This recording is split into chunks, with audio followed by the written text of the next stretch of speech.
E aí, vidas boas, vamos recomeçar, né? Então, essa é a terceira e última parte do conteúdo que já foi ministrado. Quero lembrar os alunos da Dom Francisco que esse aqui é apenas um resumo. Vocês viram que em sala de aula a gente mastigou cada tema desse com mais riqueza de detalhes, mas esse é um resumo do essencial, do que provavelmente cairá nas avaliações, né? E aí eu gostaria que vocês peguem esse texto, dão uma mastigada. É um texto curtinho, é um texto introdutório, porque para a gente começar a trabalhar as teorias propriamente ditas da sociologia, primeiramente a gente precisa conhecer esse contexto histórico de como foi que essa ciência surgiu. Então, por isso nós estamos tratando do texto Introdução ao Surgimento da Sociologia. Pois muito bem, essa é a terceira e última parte da revisão. O próximo vídeo que a gente vai lançar outro dia serão aulas de continuação do conteúdo, né? E agora a gente vai ver como foi que se desenvolveram, ou que teorias eram essas que nós chamamos de racionalismo, humanismo e iluminismo. A gente já viu aqui anteriormente as teorias do teocentrismo ao heliocentrismo. Nós já vimos também os sistemas econômicos que foram se desenvolvendo ao longo dos séculos, né? Então a gente já viu aqui o sistema feudal, baseado na agricultura de subsistência, o mercantilismo, baseado na economia de mercado, e o capitalismo, que é o que a gente vai ver agora, que é baseado no acúmulo de capitais. A gente viu também a divisão entre pré-história e história. Na pré-história nós temos paleolítico e neolítico, e na história nós temos a periodização histórica tradicional, que é dividida em Idade Antiga, Idade Média, Idade Moderna e Idade Contemporânea. Pois muito bem. Então nós temos ainda na primeira página do texto 1, 2, 3, 4, 5, 6, sétimo parágrafo. Então olha o que é que o autor diz. Durante o Renascimento a gente já sabe que foi durante a Idade Moderna. Então durante o Renascimento surge o racionalismo, o humanismo e o iluminismo. Então o que foi o racionalismo? Bom, todas essas teorias aqui, elas estão ligadas ao antropocentrismo. A gente viu que antropos em grego significa homem, e portanto o antropocentrismo seria o homem como centro da razão, o centro de todas as coisas, o centro para a resposta dos problemas da humanidade. É justamente por isso que esse pessoal vai ser chamado de humanismo, de humanista, porque eles estão colocando os seres humanos agora como a resposta para os seus problemas. Mas o humanismo ele vem trazer mais uma ideia. Como nós estamos saindo aqui da Idade Média e entrando na Idade Moderna, vocês sabem que a humanidade tinha passado pela peste negra e praticamente quase a metade da Europa foi dizimada com aquela peste. E aí o que é que vai acontecer? As pessoas vão entrar no Renascimento, que é na Idade Moderna, lá por volta do século XVI, com aquele medo da morte por conta da peste negra que havia acontecido durante a Idade Média. Então as pessoas vão voltar com aquela ideia de que querem viver, de que querem aproveitar a vida ao máximo.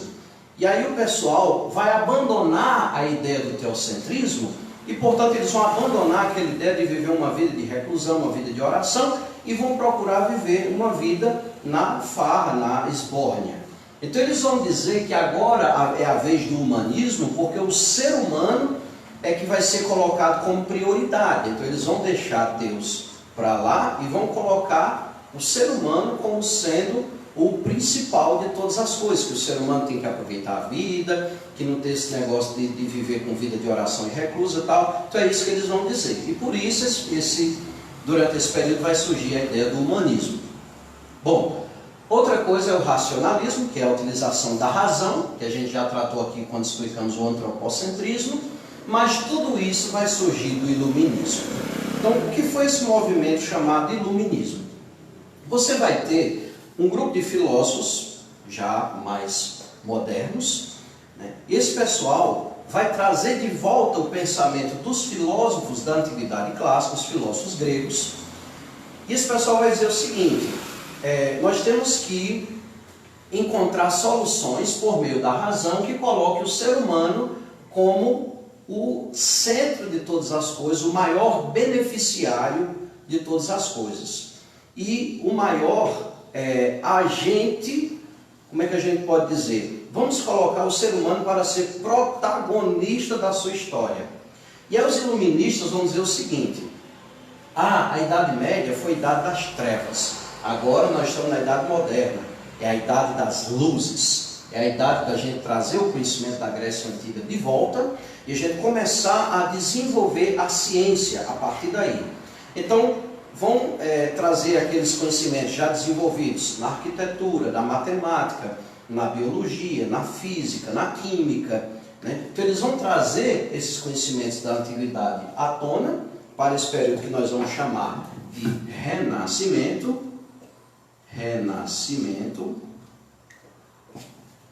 E a partir desse momento eles vão colocar o homem como se fosse o centro e a razão de todas as coisas.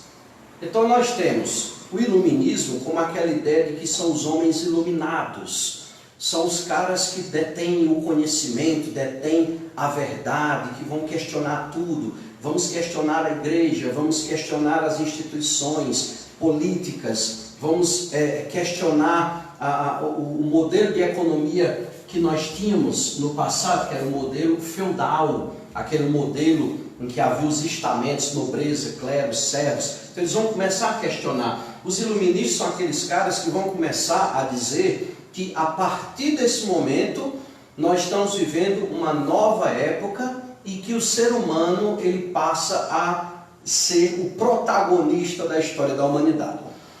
Então olha só, a Idade Média havia ficado conhecida como Idade das Trevas por alguns historiadores. O iluminismo traz à tona o conhecimento desenvolvido pelos filósofos da Grécia Antiga, precursores das ciências modernas. Passaram a utilizar o empirismo, ou seja, os métodos indutivos. Passaram a negar o poder da igreja, de várias instituições políticas, difundindo a liberdade de pensamento e de interpretação. Então, a partir de agora, nós vamos ter uma mudança no método, no modelo de como interpretar o mundo, de como interpretar a sociedade, de como interpretar os acontecimentos. Antes, durante o período do teocentrismo, era utilizado um método que nós chamamos de dedutivo. Como era o método dedutivo? Era um método que tinha como instrumento apenas o uso do raciocínio lógico, sem nenhum tipo de prova experimental. Ou seja, a pessoa se valia de dados por meio da observação, entretanto, ele não tinha nada que pudesse comprovar as suas afirmações. Esse é o método que nós chamamos de dedutivo. Então as pessoas agiam por dedução. Tipo, como eu citei, por exemplo, na aula passada, a questão da dor de barriga. Então a pessoa deduzia que aquilo ali era um castigo de Deus e, portanto, a pessoa tinha feito alguma coisa errada. O pessoal via, tinha uma impressão de que o Sol estava se movendo durante o dia, então eles deduziam que a Terra era o centro do universo e que o Sol estaria se movendo. Esse é o método dedutivo. Mas a partir de agora, os iluministas, eles vão usar o chamado método indutivo. Método indutivo. Que método é esse? Esse método é o chamado empirismo. Então, o empirismo é um método que a gente pode dizer assim, que se comprova aquilo que está dizendo. Tem que ter uma prova empírica, tem que ter algo concreto, algo que seja real, algo que seja provável. Então, a partir desse momento, a ciência vai começar a tomar um novo rumo. As pessoas vão começar a questionar as conclusões lógicas por meio da dedução e vão dizer assim, olha, nós temos que desenvolver um novo método para que a gente possa chamar de científico. E aí esse novo método, ele vai ser baseado nesses critérios aqui, na observação, experimentação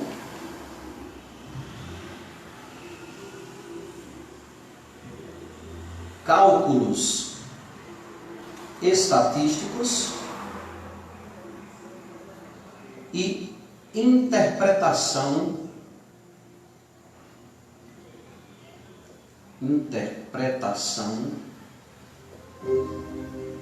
Atenção. de dados. A Secretaria de Saúde pede que retornem às suas casas. É o local mais seguro. Evite aglomerações.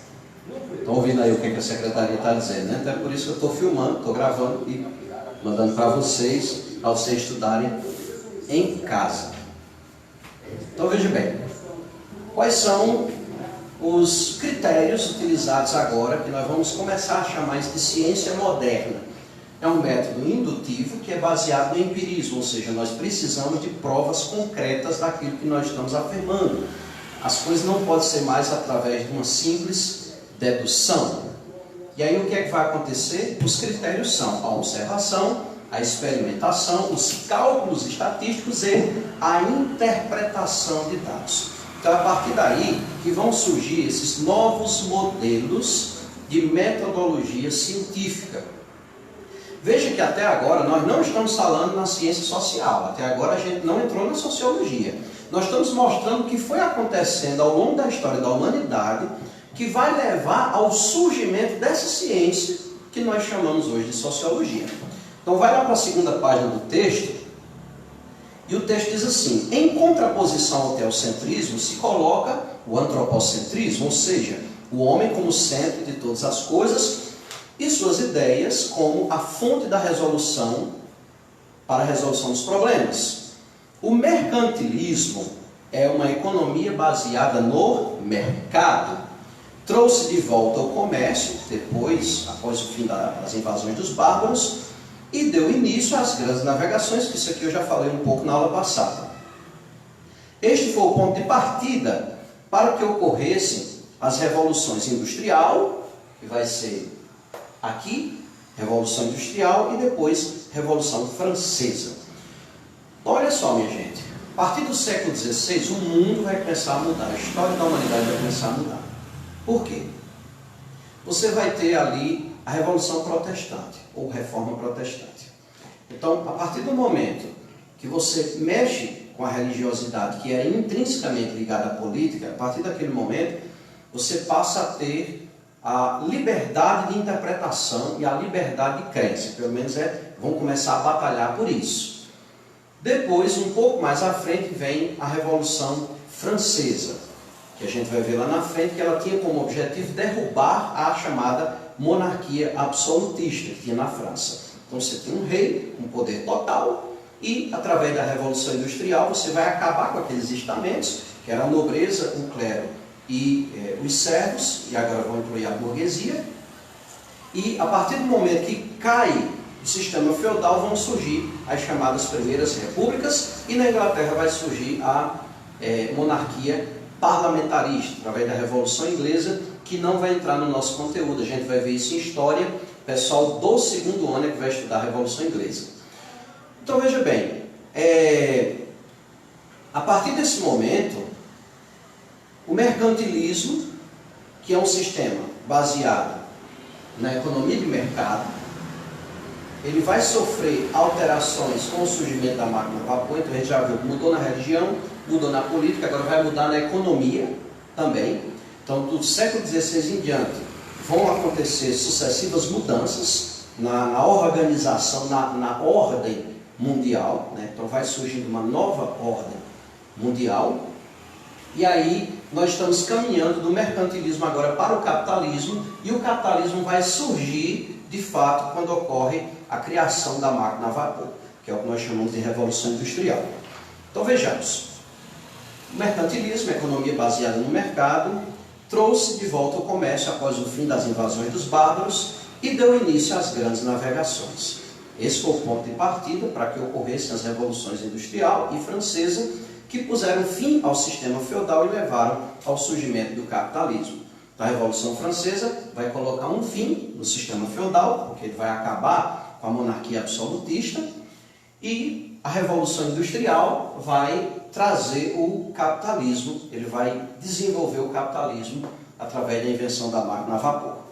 Pois muito bem, A Revolução Industrial ocorre com o surgimento da máquina a vapor, primeiro na Inglaterra, trazendo as pessoas de volta às cidades e tornando-as em grandes centros industriais. Então, olha aqui, ó, é nesse marco divisório que você tem entre a Idade Moderna e a Idade Contemporânea que você tem a Revolução Industrial, que é o surgimento da máquina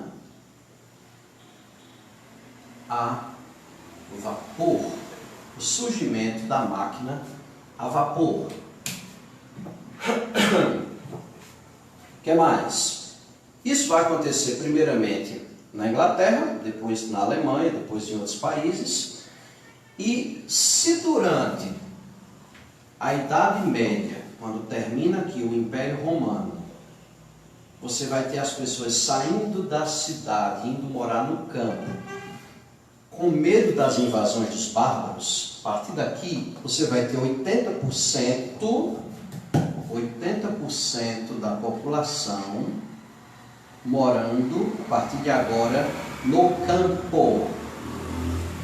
As pessoas foram morar no campo. Agora nós vamos ter um êxodo urbano. As pessoas vão morar na cidade. Então, pelo menos 80% da população, talvez não chegue a isso exatamente. Alguns historiadores dão números um pouco menores, mas nós podemos dizer que pelo menos a maioria da população vai voltar para as cidades na Inglaterra.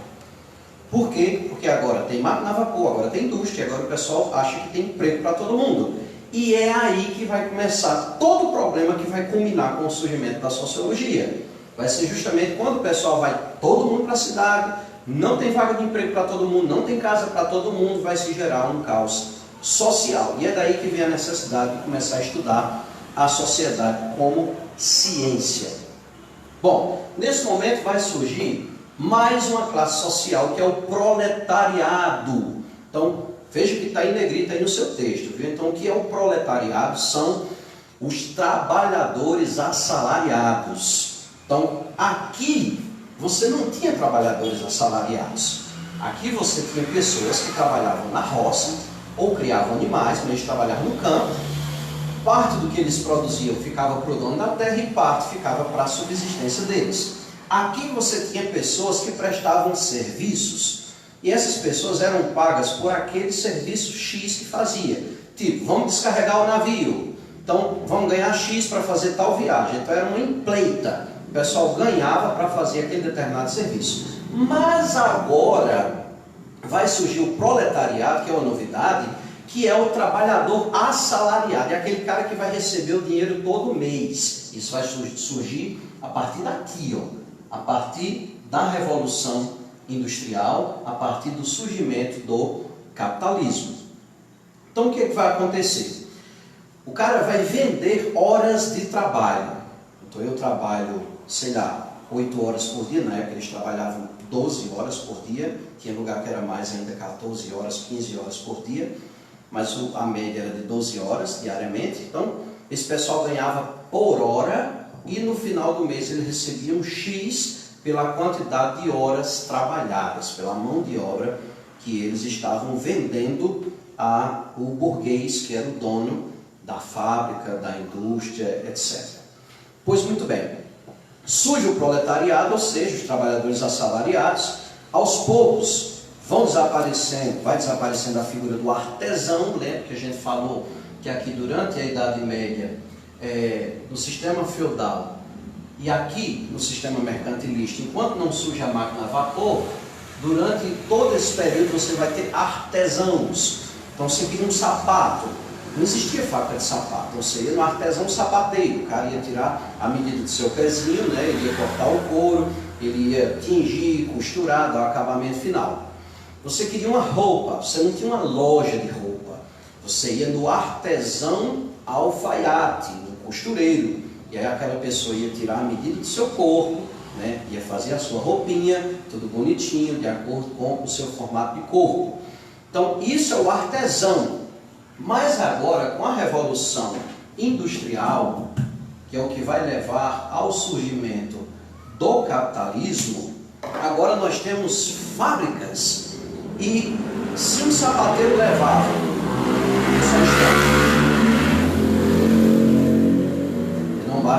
aí a zoada sozinho, né? Ele tem que levar ao mundo o barulho dele. Então veja bem, se antes você tinha que ir no sapateiro para ele fazer o seu sapato, ele passava uma semana para entregar aquele sapato, agora as fábricas vão fazer centenas de pares de sapatos por dia. E é aqui que vai começar o chamado acúmulo de capitais, porque as fábricas agora têm máquinas e elas vão começar a produzir em grande quantidade, a máquina a vapor, né? E quem produz não quer deixar na prateleira, quem produz quer vender. Então esse pessoal vai vender para acumular capitais, para acumular riqueza. Capital é riqueza. Então esse sistema que é baseado no acúmulo de capitais é o que nós chamamos de capitalismo. Então o capitalismo é baseado no acúmulo de riqueza, no acúmulo de capitais. A pessoa quer vender mais, a pessoa quer produzir mais, a pessoa quer, portanto, juntar mais riqueza. O que mais? Vai desaparecendo o artesão, seus meios de produção. Antes ele era responsável por todas as etapas da produção. E iniciou-se uma rotina de mais ou menos 12 horas de trabalho por dia. Então olha só, o cara que era artesão, ele era responsável por todas as etapas da produção. Ele comprava o couro, curtia o couro, tingia o couro, ele cortava, moldava, costurava, dava o acabamento final. Então o cara ele era responsável por todas as etapas da produção.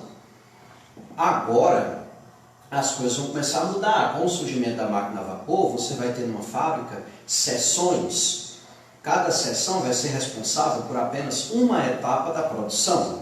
Então cada um vai fazer, quem corta só corta, passa o dia todo cortando. Por que eles fizeram isso? Por dois motivos. Primeiro, para a produção ficar mais rápida, porque eu só estou fazendo a mesma coisa o dia inteiro, então isso vai ficar mais rápido. E segundo, eu vou fazer cada vez mais bem feito, cada vez melhor. Por quê? Porque eu estou o dia inteiro fazendo a mesma coisa, então eu estou cada vez mais me especializando, eu estou fazendo cada vez melhor aquilo que eu faço o dia inteiro. Pois muito bem, para a gente finalizar, porque na próxima aula a gente vai voltar com burguesia e capitalismo, a gente vai finalizar aqui sobre o objetivo da Revolução Francesa, que já foi citado anteriormente. Então, a Revolução Francesa visou derrubar o sistema monárquico absolutista, que era baseado na nobreza, clero e burguesia. A gente pode dizer que a Revolução Francesa ela foi uma revolução burguesa. Por quê? Quem eram os burgueses? Eles tinham esse nome porque eles viviam uns vilarejos que era chamado de burgos. E esse pessoal começou a produzir coisas e vender. E à medida que eles iam vendendo cada vez mais, eles estavam ganhando dinheiro. Então os burgueses estavam ficando ricos. Só que os burgueses vão sair da classe mais baixa, que era a classe dos artesãos, dos servos, dos plebeus, dos camponeses, era a classe mais baixa. Então era um pessoal que estava conseguindo ganhar dinheiro, mas não tinha direitos políticos. Era um pessoal que tinha dinheiro, mas não tinha poder. Então eles vão começar a querer derrubar a monarquia absolutista, que só dava lugar à nobreza e o clero, e que deixava a terceira classe, chamada terceiro estado, deixava em segundo plano. Então a Revolução Francesa, ela vai surgir justamente com o objetivo de derrubar esse sistema, que é a monarquia absolutista, acabar com essa hegemonia da nobreza e do clero, de maneira que o terceiro estado agora possa ter vez e voz. Já que eles estão ganhando dinheiro, então agora eles querem também ter poder. Eles não querem só pagar imposto, eles querem agora também começar a ser deputado, vereador, eles vão querer agora ter voz, ter pessoas que lhes representem lá nas instâncias do poder. Pois muito bem, então na próxima aula, que não vai ser hoje, já lancei 3 aulas hoje aí para vocês, só para vocês se divertirem aí, né? Fazendo essa revisão. Na próxima aula eu vou lançar para vocês já conteúdo novo, né? Que é a continuação do nosso texto. Então, até lá, até a próxima aula.